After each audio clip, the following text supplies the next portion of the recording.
दोस्तों, आज फातिमा नगर जलगांव में फातिमा नगर वासियों की जानिब से मस्जिद परिचय और प्रेषित मोहम्मद की जिंदगी एक शानदार प्रोग्राम रखा गया था, जिसमें हमारे अपने इलाके के पीआई निकम साहब भी आए थे और मनियार खेड़ा, कुसुम्बा, पुलिस पाटिल साहब, राजनीतिक पॉलिटिकल लीडर और बड़ी तादाद में नॉन मुस्लिम भाई, हमारे हिंदू भाई आए थे, जिसमें से उन्होंने कहा कि आज जिंदगी में पहली मर्तबा ऐसा हुआ कि हम मस्जिद में आए और मस्जिद को देखा तो आज हमारे इलाके के एक जिम्मेदार व्यक्ति, एक पॉलिटिकल लीडर भी हमारे साथ में इस वक्त मौजूद है। क्या नाम हुआ?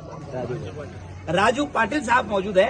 राजू भाई, आप 2 घंटे इस वक्त यहाँ पर मस्जिद में रहे और ये प्रोग्राम आपने देखा, आप क्या कहना चाहेंगे इस प्रोग्राम के बारे में? बहुत अच्छा लगा मेरे को। मैं कभी जिंदगी में पहली बार मस्जिद में आया हूँ। जिंदगी में पहली बार आया हूँ और मेरे को बहुत अच्छा लगा। बहुत अच्छी बातें और मेरे दिल में ऐसा लगा कि भाई ये सब मेरे भाई है। क्या बात,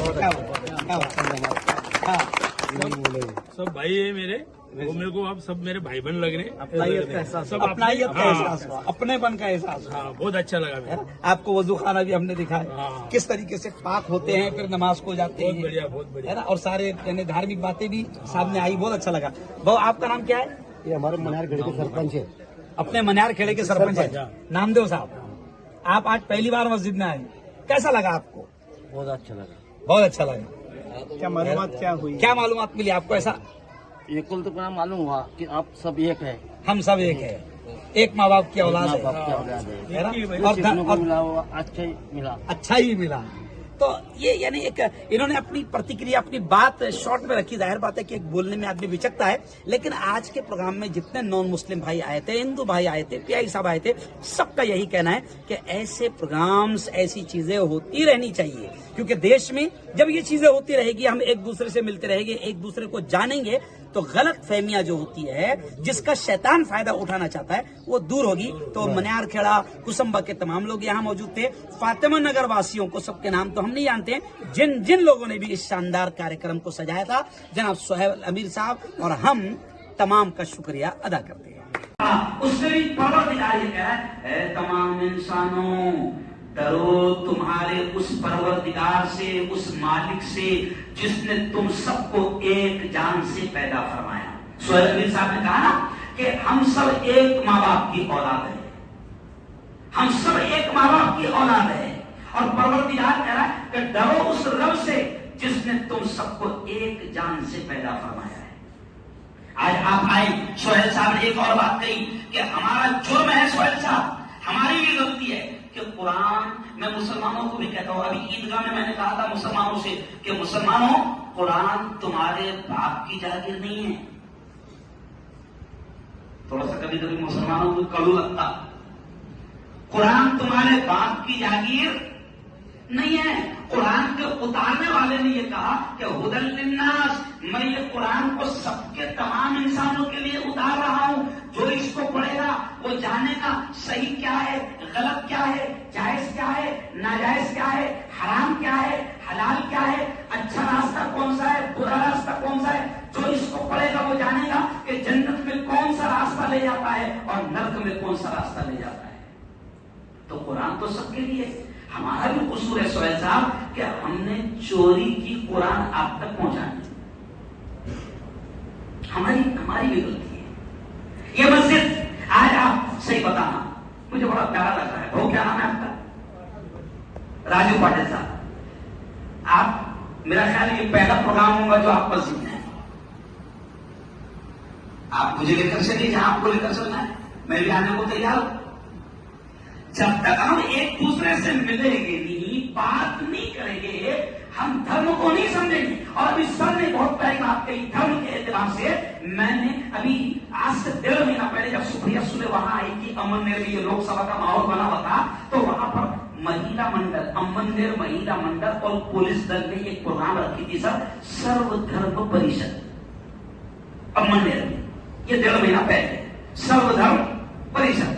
मैं वहां गया, सारे धर्म के धर्मगुरु आए थे और कमाल की बात है सोहेब साहब, सामने टेबल पर हर धर्म की ग्रंथ रखी हुई थी टेबल पर। तो मेरा प्रोग्राम काफी वायरल हुआ सब, और सारे धर्म के धर्म गुरुओं ने प्यार की, मोहब्बत की, अमन की, शांति की, एकता की बातें की। अब आखिरी में मेरी बात थी तो मैंने कहा, अब जरा ध्यान में नहीं सुनो, मैंने कहा कि सिख धर्म गुरु ने भी ये बातें कही, पुजारी जी ने भी ये बातें कही, पादरी साहब ने भी ये बातें कही, मैं भी ये बातें कह रहा हूं कि सारे धर्म अमन, शांति, एकता, मोहब्बत की तालीम लेते हैं। तो मैंने कहा इसका मतलब ये है, अगर कोई दाढ़ी वाला, टोपी वाला, पगड़ी वाला या कोई भगवा ड्रेस पहने हुए या कोई पादरी का ड्रेस पहने हुए अगर नफरतों की बातें सिखाता है या करता है तो इसका मतलब वो धर्म गुरु नहीं है, वो पाखंडी है। नहीं समझे? क्योंकि धर्म तो अच्छा ही सिखाता है। अब धर्म का लुबादा ओढ़कर, धर्म का लिबास ओढ़कर, ऐसा दाढ़ी वाड़ी रखकर, ऐसा पगड़ी वगड़ी पहनकर अगर मैं मार पीट की और नफरत की बातें सिखाऊं, इसका मतलब मैंने लुबादा ओढ़े रहे, लेकिन ओरिजिनल बात यह कि मैं अंदर से पाखंडी है।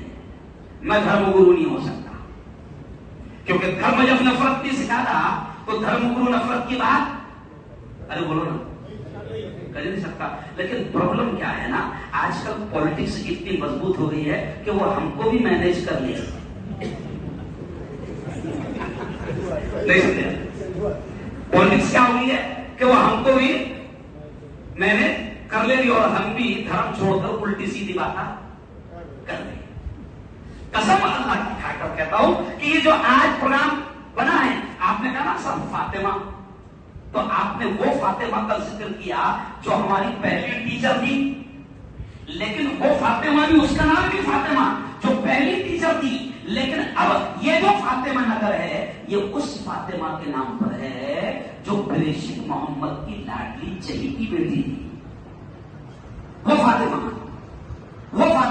जो प्रेषित मोहम्मद की लाडली चहेती बेटी, पूरा चेहरा, उसका ये हाथ कोहनी होता है, तो उसका अंदर बकायदा ऐसा लेकर नाक में भी पानी डाला जाता है। अभी जैसा भी कोरोना आया था तो उस वक्त हमने जब हुड़कों में प्रोग्राम लिए थे, तो हुड़कों में प्रोग्राम लिए थे तो वहां 3 डॉक्टर्स आए थे सर। अब जब उन्होंने वजू का तरीका देखा कि नाक में पानी डाला जा रहा है, फिर गले में पानी डाल के गरारा किया जा रहा है और ये वजू किया जा रहा है, तो डॉक्टर्स ने बाद में अपनी बात में बोले कि जो आदमी 5 टाइम ये काम करेगा तो ऑटोमेटिक कोरोना के वायरस अंदर घुसेंगी, क्योंकि बोले अभी हम यही तो करवा रहे हैं, एक तो हाथ धुलवा रहे हैं और वजू में सबसे पहले स्टाइल हो जाता है कि हाथ धोए जाते हैं। पहला स्टाइल रहता है वजू में कि इस तरीके से हाथ धोए जाते हैं, पूरे अच्छे तरीके से दोनों हाथ ये धोए जाते हैं। उसके बाद में ये किया जाता है 2-3 बार, फिर उसके बाद में वजू में फिर ये ऐसा देखिए नाक में पानी डाला जाता है।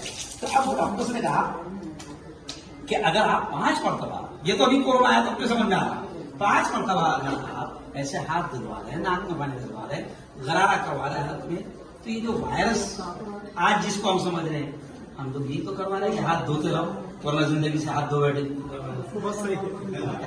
तो ये वजू किया था, ये तो चेहरा धोया था, उसके बाद फिर आखिर लास्ट मोमेंट पे दोनों पैर धोए जाते हैं। ये वजू कर लिया उसने, अब उसके बाद में वो वजू बनाया है ना, तो इसको बोलते हैं वजू खाना, इसको बोलते हैं वजू खाना। और तहारत यानी पाक हो जाना, इस टाइप से ये सिस्टम होता है वजू। और अब 5 मरतबा जब वो दिन भर में ये सब काम करेगा तो वो जाहिर बात है ऊपर से भी पाक रहेगा। अच्छा, नमाज को जब आना है तो उसको मालूम है कि जब तक के अंदर और बाहर दोनों पाक नहीं है तो आ नहीं सकता। पवित्र कुरान में इन्ना सलाता तनहा अनिल फाशाई वल मुनकर ये पंक्ति है कि जिसका मतलब होता है कि नमाज तमाम बेहयाई और बुरे कामों से रोक देती है। तो जो 5 टाइम में वो ये कंसेप्ट लेकर आएगा, पाक रहेगा, तो ऑटोमेटिक वो जो दूसरे गुनाह है, छोटे छोटे बुराइयां है, वो ऑटोमेटिक उससे दूर रहेगा। इसलिए कुरान कहता है कि पहले नमाजी बनो। नमाजी आप जब बन जाएंगे 5 वक्त के, तो ऑटोमेटिक गुनाहों से भी आप दूर रहेंगे। गुनाहों से आप दूर रहेंगे, एक अच्छा इंसान निर्माण, एक अच्छा मानव इंसानियत के सामने आएगा, लोगों के सामने आएगा। इसलिए कोशिश की जाती है कि नमाज को आओ, ऑटोमेटिक कुछ कहने की जरूरत नहीं। जब वो नमाज को आने लगेगा, 5 वक्त का नमाजी बनेगा, तो ऑटोमेटिक गाली नहीं देगा, नशा नहीं करेगा, झूठ नहीं बोलेगा, दगा नहीं देगा, वो सब क्योंकि वो समझ जाता ना, वो कनेक्टेड है ना। मस्जिद से उसको इसलिए जोड़ा जाता है कि मस्जिद में जब वो 5 वक्त जुड़ा रहेगा, हर 2 घंटे के बाद में अजान होंगी, मिसाल के तौर पर 2 घंटे के बाद, 1.5 घंटे के बाद, 3 घंटे के बाद जो टाइमिंग है, अब वो 5 मरतबा जब मस्जिद में आता रहेगा तो ऑटोमेटिक वो बुराइयों से, गंदगियों से दूर होगा, एक बेहतरीन इंसान बनेगा। परवरदिगार यही चाहता है। और जब अच्छा इंसान बनेगा तो अच्छा देश बनेगा।